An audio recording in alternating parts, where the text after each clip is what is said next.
Usually when we look at a massive new piece of government legislation, especially, something related to digital data, there's this heavy expectation of just, dry mechanical bureaucracy. Oh, absolutely. Everyone immediately braces for the worst. Right. You picture endless pages of legal jargon, server requirements, compliance checklists, and just a bunch of stressed out executives in gray suits building what basically feels like a giant cage. Yeah, it feels rigid because traditional compliance is almost always framed around restriction. It is fundamentally about what an organization cannot do. Which is pretty limiting. Exactly. It naturally creates this very defensive, closed-off corporate posture. A cage of compliance. But then you step into the world of India's new data protection landscape, and suddenly you aren't looking at a cage at all. You were looking at a pond. A pond. Yeah, it's quite the shift. And it is honestly a little disorienting, but beautifully so. Welcome to the Deep Dive. Today we're immersing ourselves in this really fascinating piece of source material. It's an excerpt from an article by Naavi titled "The Rising Lotus, Defining the Independent Data Auditor." It's a great read. It really is.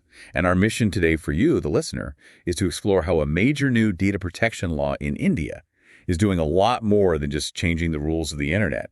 It is actually birthing an entirely new, highly multidisciplinary profession. Yeah, and it's doing it with a philosophy that feels, far more ancient than algorithmic. Completely. We're looking at a truly unique intersection here. Because this isn't just about the mechanics of modern statutory law, It's about taking an ancient cooperative philosophy and embedding it right into the DNA of a brand new professional community. Okay, let's unpack this. Because we have to start with the central, really striking metaphor that's driving this whole concept in the article. There is an ancient Sanskrit principle at play here. Jala Vritya Vardet Padmam. Jala Vritya Vardet Padmam, which roughly translates to the lotus will rise even when the water itself rises. Right. And the idea here is that professionals operating in this new legal landscape are basically like lotuses in a pond. And that imagery is incredibly deliberate by the author because, look, in the professional world, everybody naturally wants to rise. Ambition is just human nature. Of course. But how we frame that ascent, how we actually visualize rising, changes everything about the resulting culture. Normally, the way you rise in a corporate environment is by climbing. You look at the classic corporate ladder, and a ladder is inherently a zero-sum game. Exactly. Like if I am stepping up onto a rung, my foot is entirely occupying that space. I am trying to rise above the others in a highly competitive cutthroat mode. Which is exactly the mindset this new professional framework is trying to rewire. Instead of a ladder, we are looking at a fundamentally different ecosystem. The pond. The pond. In a pond, when the water level goes up, every single lotus floating on the surface rises with it. The rising water doesn't drown the lotus, it elevates it. And crucially, it elevates all the other lotuses simultaneously. Yeah, you don't have to push someone else under the water to reach a higher elevation yourself. Right. There's room for everyone on the surface. Unlike climbing a ladder, where you literally have to pull someone down to get to the next rung, a rising water table fundamentally changes the environment for everyone at once. The entire ecosystem thrives together. And that cooperative rising tide principle is the foundational ethos being adopted by the Association of Internal Data Auditors, or ADAI. ADAI. Yeah, they are deliberately building this new professional community, designing it from the ground up to just completely avoid that zero-sum competing mode. Which is amazing. Building a collaborative community from scratch makes perfect sense if you want allies instead of rivals. But, that leads to a massive question. Okay, what is it? If the professionals in this scenario are the lotuses, where exactly is the rising water that is elevating all of them at once? Oh, that brings us directly to the legislative catalyst. The rising water is the Digital Personal Data Protection Act of 2023, or the DPDPA. Got it. Specifically, it's the framework surrounding Section 10 of the DPDPA. Here's where it gets really interesting. Because usually, a new law just creates new compliance hurdles for existing employees, right? Right. More work for the same people. Yeah. The legal department gets a new headache. The IT team has to, patch some software, and everyone just goes about their day with a bit more stress. But DPDPA 2023 didn't just create a new rule. it birthed the completely new job title. A completely new statutory role called the Independent Data Auditor. Yes. It is a profound shift. This is a statutory auditor specifically designated under Section 10 of the DPDPA, and their mandate is to evaluate the compliance of a significant data fiduciary in accordance with the provisions of the Act. Now, wait a minute. I have to push back here. Sure. Significant data fiduciary sounds incredibly heavy, and we'll get into that. But beyond the jargon, don't companies already have IT auditors? They do, yes. Don't they have massive information security teams and cybersecurity experts on payroll? Why invent a completely new statutory wheel for data? Like, what is an independent data auditor doing that the IT department isn't already handling on a random Tuesday afternoon?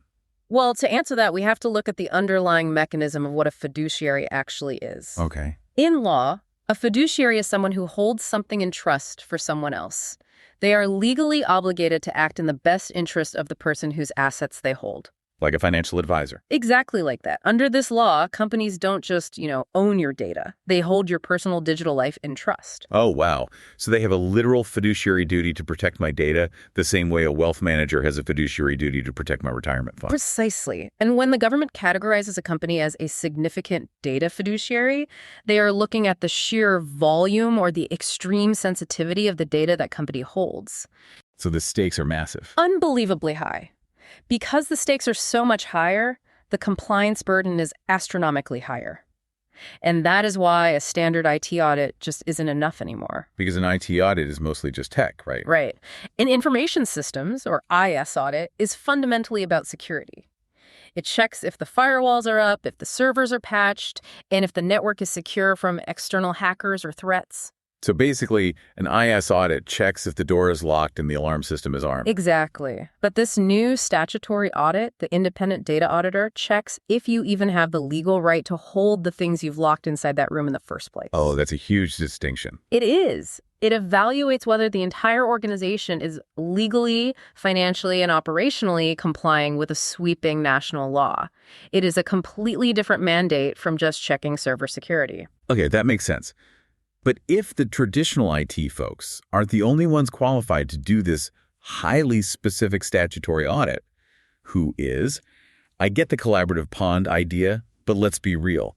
A chartered accountant knows nothing about encryption standards or server firewalls, right? Usually not. So how can someone with zero IT background sign off on a statutory data protection audit without it being a massive security liability? This raises a really important point, and it is the crux of why this new profession is so revolutionary. Because this isn't purely a technical IT audit, it opens the door to a highly diverse group of professionals. Because they're examining different facets of compliance. Exactly. The IT security component is just one piece of a much larger puzzle now. I like to imagine corporate data is like a massive, multifaceted diamond. Normally, we just hand the diamond to the IT department and say, keep this safe. Put it in the vault. Right. But this new law is essentially saying we need multiple people to examine the diamond, and they are all going to use differently colored jeweler's loupes to look at it. That's a perfect analogy. Let's examine the specific examples of these different loupes from the article because they perfectly illustrate how multidisciplinary this really is. Okay, let's start with the advocate, the legal professional. Yeah, so when the advocate puts on their loupe and looks at the data diamond, they don't see Python code or network architecture. They see liability. Yes, they are auditing the contracts. They look at the legal scaffolding around the data to check if all third-party vendors are properly bound by contract for data protection. Because if a subcontractor leaks the data, the significant data fiduciary is still the one on the hook. Exactly. The advocate is evaluating that legal liability. Then you hand the diamond to a chartered accountant, a CA. Okay, so they put on their loupe. Right. They look through their loupe and they aren't looking at vendor contracts or firewalls. They are checking data to audit financial transactions or to spot potential fraud. Following the money. They are following the money trail that the data represents, ensuring that the financial monetization of that data complies with statutory limits. Okay, so we have the legal view and we have the financial view. But then we get to the cost accountant. Yeah, this is a fun one. This one really threw me initially. Like, why in the world does a cost accountant care about data privacy? It seems like a stretch, right? It does. But when you really think about it, a cost accountant checks data to evaluate the cost of creation, holding, or pricing for sale. And this ties directly into one of the most fundamental principles of privacy law data minimization. That is the crucial connection. Data minimization basically mandates that a company should only collect the data they absolutely need, and they should delete it the moment they no longer need it. Because hoarding data isn't just a privacy risk. It is a massive financial drain. Oh, absolutely. Every single gigabyte of user data lives on a server that costs money to purchase, power, cool, and secure. Yep. So if a company is holding on to petabytes of totally useless user data for 5 years just because they are data hoarders, a cost accountant can calculate the literal financial drag of that storage. They align corporate financial goals with statutory privacy compliance. By doing their job, the cost accountant proves that deleting unnecessary data saves the company money. Which naturally fulfills the data minimization requirement of the law. It's brilliant. It transforms privacy from a legal headache into an actual economic strategy. And finally, we bring in the company secretary, or CS. Right. When they examine the data through their loop, they are evaluating the compliance of the organization against the provisions of the Companies Act. They are looking at the big picture corporate governance. Like, are the board of directors actually fulfilling their legal oversight duties regarding this data? Exactly. So we have advocates, chartered accountants, cost accountants, and company secretaries. 4 entirely different professions, 4 entirely different ways of looking at the exact same piece of corporate data. And none of them are writing code. None of them.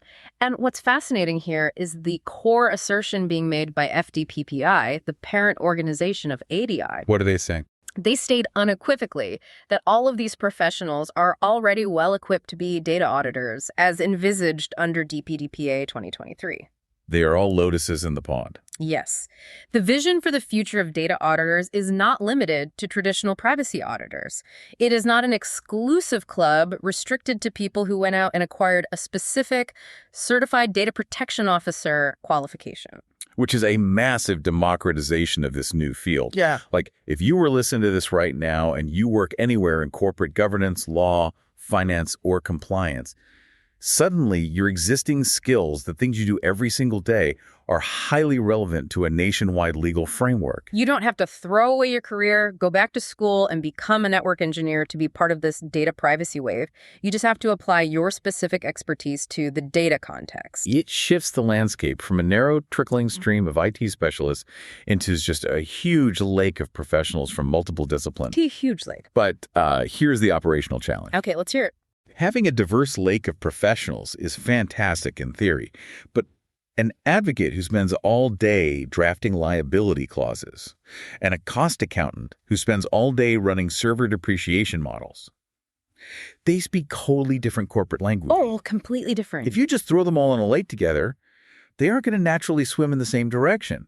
How do you get them to row together? It's a huge hurdle. Right. How do you synthesize a legal audit and a financial audit into one cohesive report that the government actually accepts? Well, if we connect this to the bigger picture, that is the exact problem this professional community is trying to solve. You have all this diverse talent, all these different loops, but they desperately need a unifying focus and a standardized framework. Right. They are all driving toward one singular mission statement, which is make India DPDPA compliant. That is the shared horizon.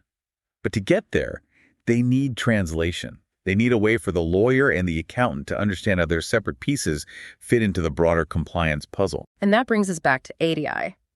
The Association of Internal Data Auditors aims to act as the single forum for all these diverse professionals. They're essentially building the infrastructure of the pond. Giving it shape. Yeah.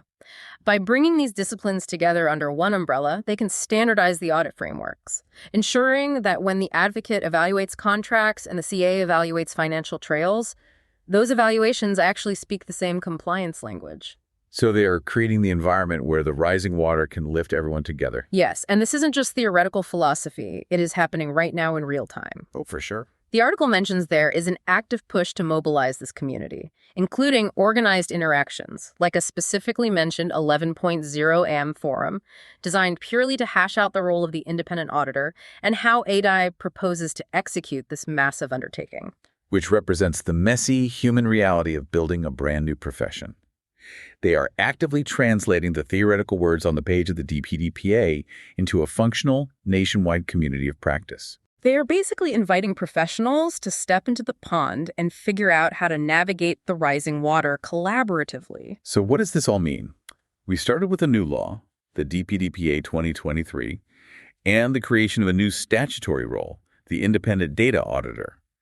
But what we've discovered today is that data privacy compliance is no longer an isolated IT endeavor relegated to the server room. Not at all. It is a collaborative, highly multidisciplinary ecosystem that stretches all the way into the boardroom. Lawyers, accountants, financial experts, and compliance officers are taking their existing expertise and applying it to the digital age. It's amazing to watch. Yeah, they don't have to compete in a zero-sum game to be the one true data expert. Instead, as the law elevates the importance of data, they can all rise together to meet the demand. It is a profound shift in corporate responsibility, and honestly, it leaves us with something quite significant to consider moving forward. Who's that? Well, we have established that this new independent data auditor is a statutory requirement, drawing from deeply rooted, powerful fields like law and finance. If this multidisciplinary model succeeds, and these auditors are rigorously evaluating significant data fiduciaries, we have to ask, will this new breed of auditor eventually hold the ultimate operational power? Oh, wow. Think about a financial auditor. If they refuse to sign off on a company's books, that company's stock plummets, and operations basically grind to a halt. Exactly. This raises an incredibly important question for you to ponder. Could an independent data auditor, armed with the statutory authority of the DPDPA and a comprehensive multidisciplinary view of a company's failures, eventually have the power to pause or even shut down a non-compliant company's entire digital operations overnight? That is terrifying for a CEO. And if so, are corporate boards truly ready for the sheer operational power this rising lotus is about to wield? Wow. It really makes you look at a serene pond in a whole new light. The water is definitely rising, and the ecosystem will never be the same. Thanks for taking this deep dive with us.